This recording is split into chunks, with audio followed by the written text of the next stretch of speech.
This is the Pacific Edible Berry Almanac, read by me, my mother, and my best friend. Through this almanac, you can learn about how the act of picking berries can bring you closer to the women in your life. Blackberries grow all over western Washington state. Their thick wild brambles and their wiry slicing stems will teach you about strength.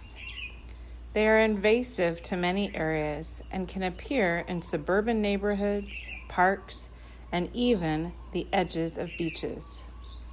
In late August on Whidbey Island, when the sun starts to tint orange, the grass becomes drier and all of the island becomes sleepy and hot. That's when blackberries are the ripest. Their red juice will stain your new white top and your tiny 3-year-old fingers.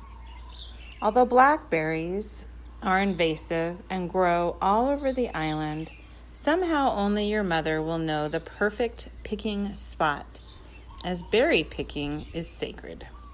She'll take you and your brothers to the golf course and meander the edges of the neatly trimmed grass, filling Tupperwares with juicy dark berries. You'll eat as you pick, the thorns stinging your soft arms. For some reason, your mother is the only one who can navigate the brambles, nimbly avoiding their sting, and her feet always finding the best spot to step. When you get home, her strong arms will be in the kitchen, kneading pie dough and brushing flour into her cupped hands. You'll stay up late to try a bite of her creation, sweetened by the late summer sun and an evening breeze drifting into the house. Raspberries are a native berry in inland Alaska. Multiple breeds of raspberries means that they bloom and ripen all summer long. Raspberries are soft and easily squished, so you have to be gentle with them.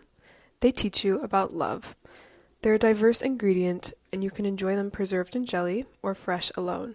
But they taste best from your grandmother's backyard. Your family is staying with her for a few months, and 7 people in one house is surely a lot. But when you and your brothers want something sweet after dinner, she takes you to the back of the kitchen and pours bright red raspberries into a ceramic bowl. You watch as she douses white sugar on top, her hands thin and wiry, and then covers everything with cold milk.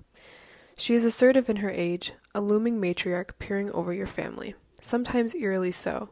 But when she hands you a bowl of raspberry milk, it really feels like those frail arms are wrapping around you. And when you're in high school, and you don't live with her anymore, she'll drive up the street to bring you crates of raspberry jelly, labeled neatly with the year and flavor.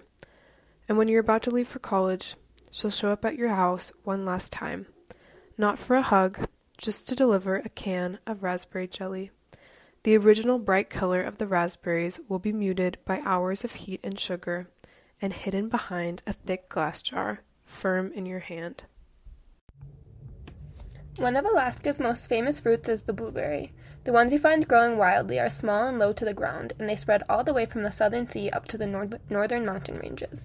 Out of all berries, the process of picking wild blueberries is particularly painstaking. Blueberries teach you perseverance.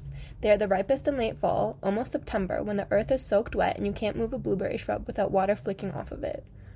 Blueberries grow selectively and need a generous environment. You won't find them in town, but in the outskirts of Delta. Your best friend's mom will drive you and your childhood friend hours to her heirloom picking spot.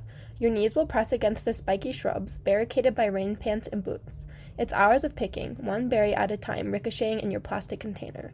The 3 of you will make slow circles over the tundra, crawling to the next spot that looks blue. Your own mother isn't from Alaska, so the ritual of acquiring a berry picking spot falls onto your friend and her mother.